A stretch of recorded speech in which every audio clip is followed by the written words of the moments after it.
Namo Bhagavate Vasudevaya. Shravanam Diaries Podcast.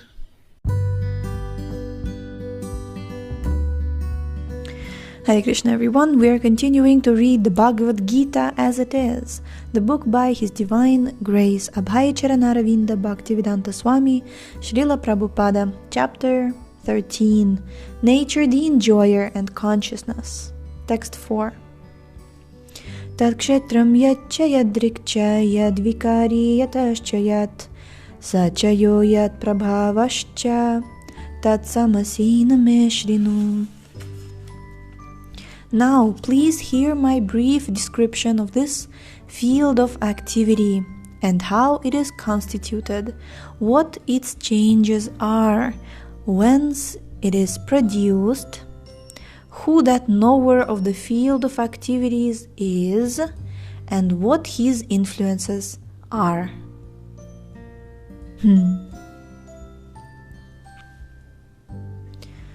Purport. The Lord is describing the field of activities and the knower of the field of activities in their constitutional positions. One has to know how this body is constituted, the materials of which this body is made, under whose control this body is working, how the changes are taking place, wherefrom the changes are coming, what the causes are, what the reasons are, what the ultimate goal of the individual soul is, and what the actual form of the individual soul is.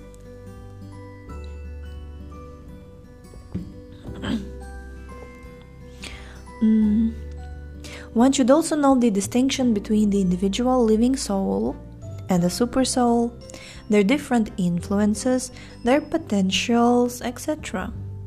One just has to understand this Bhagavad Gita directly from the description given by the Supreme Personality of Godhead, and all this will be clarified. But one should be careful not to consider the Supreme Personality of Godhead in every body to be one with the individual soul, the jiva.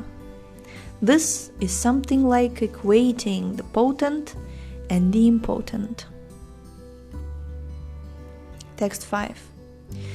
Rishibhir bahuda gitam chandubhir vividhaih prithak brahma sutra padaih chaiva hetumadbhir vinishchitaih.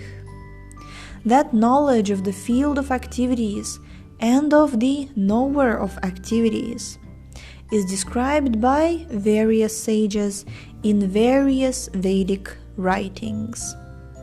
It is especially presented in Vedanta Sutra with all reasoning as to cause and effect. Purport.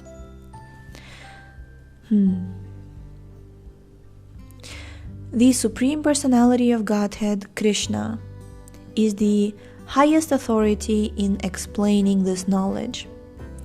Still, as a matter of course, learned scholars and standard authorities always give evidence from previous authorities. Krishna is explaining this most controversial point regarding the duality and non-duality of the soul and the supersoul by referring to a scripture, the Vedanta, which is accepted as an authority. First, he says, this is according to the different sages. As far as these sages are concerned, besides himself, Vyasadeva, the author of the Vedanta Sutra, is a great sage. And in the Vedanta Sutra, duality is perfectly explained. And Vyasadeva's father, Parashara, is also a great sage. And he writes in his books of religiosity, Aham tvam cha tathanye, quote, we, you, I, and the various other living entities are all transcendental, although in material bodies. Now, we are fallen into the ways of the three modes of material nature according to our different karma. As such, some are on higher levels and some are in the lower nature. The higher and lower natures exist due to ignorance and are being manifested in an infinite number of living entities. But the Supersoul, which is infallible, is uncontaminated by the three qualities of nature and is transcendental. Similarly, is transcendental, bracket closed, unquote. This was a quote from Parashara Muni.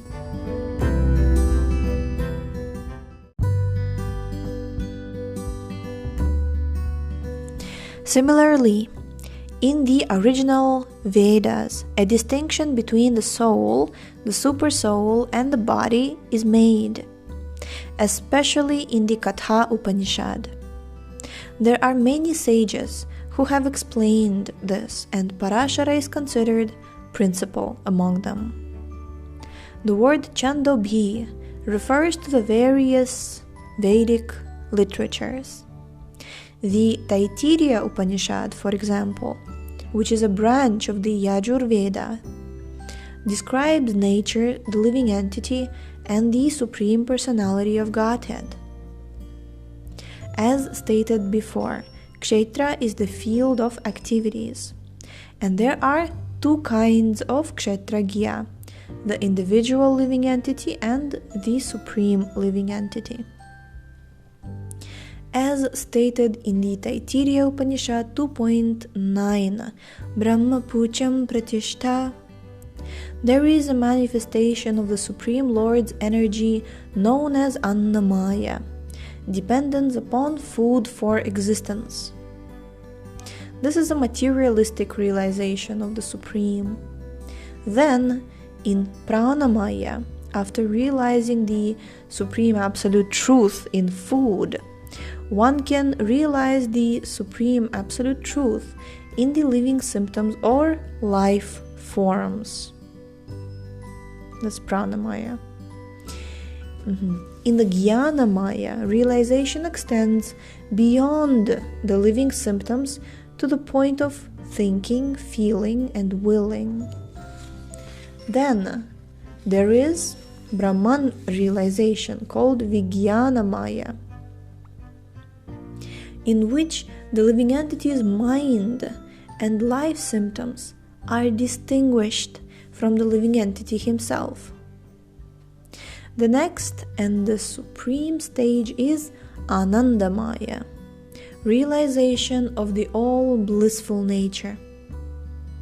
Thus, there are 5 stages of Brahman realization, which are called Brahma Pucham.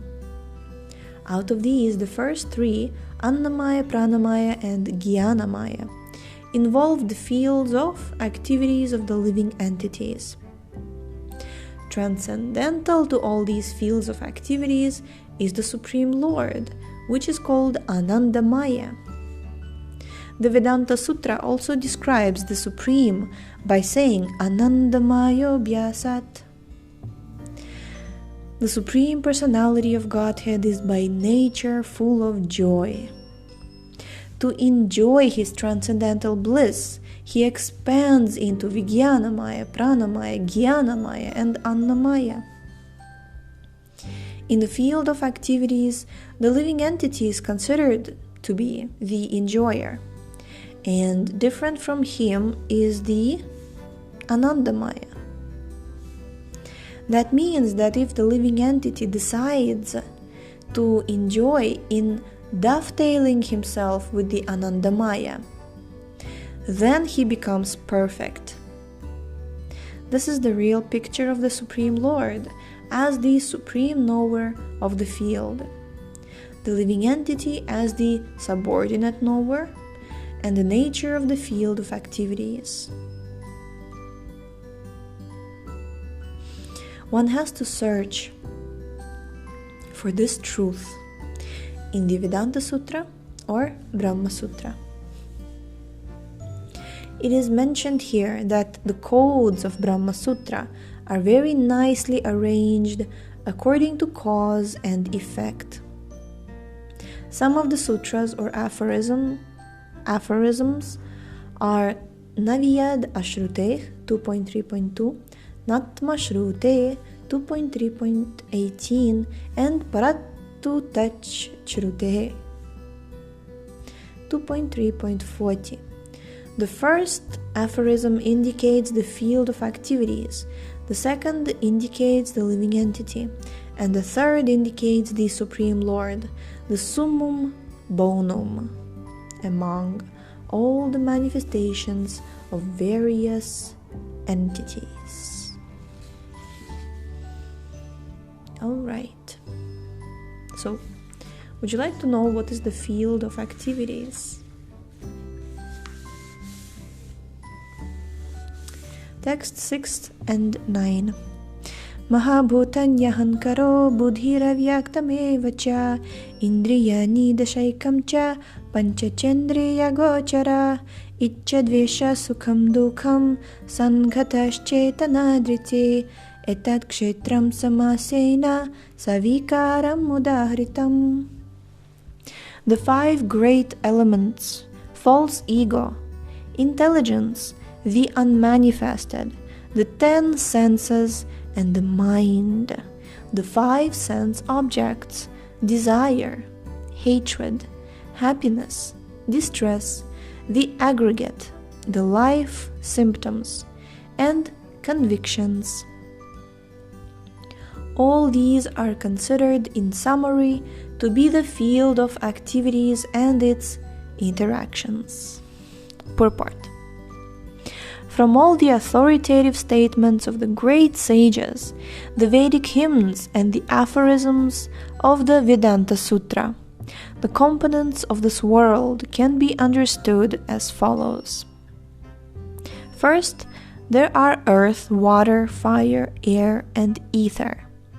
These are the 5 great elements, Mahabhuta, right? So, Panch Mahabhutas. Then there are false ego, intelligence, and the unmanifested stage of the 3 modes of nature. Then there are 5 senses for acquiring knowledge: the eyes, ears, nose, tongue, and skin. Then 5 working senses: voice, legs, hands, anus, and genitals. Then, above the senses, there is the mind, which is within, and which can be called the sense within. Therefore, including the mind, there are 11 senses altogether. Then there are the 5 objects of the senses: smell, taste, form, touch, and sound. Now, the aggregate of these 24 elements is called the field of activity. If one makes an analytical study of these 24 subjects, then he can very well understand the field of activity. Then there are desire, hatred, happiness, and distress, which are interactions, representations of the 5 great elements in the gross body. The living symptoms, represented by consciousness and conviction, are the manifestations of the subtle body, mind, ego, and intelligence. These subtle elements are included within the field of activities. The 5 great elements are a gross representation of the false ego, which in turn represents the primal stage of false ego, technically called the materialistic conception, or tamasa buddhi, intelligence in ignorance.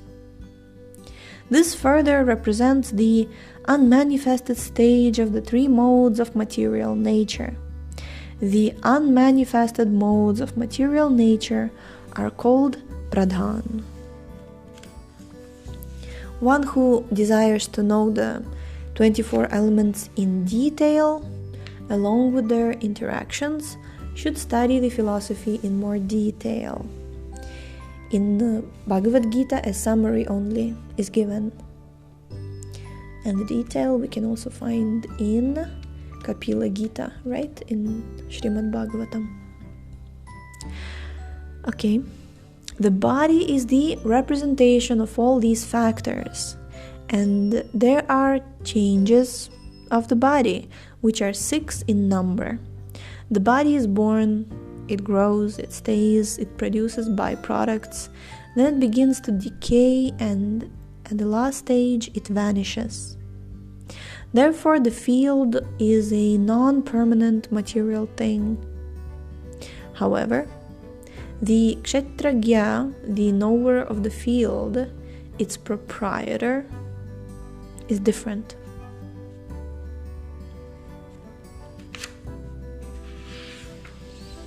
Yeah. You know, when you just say that you are not this body, it's one thing.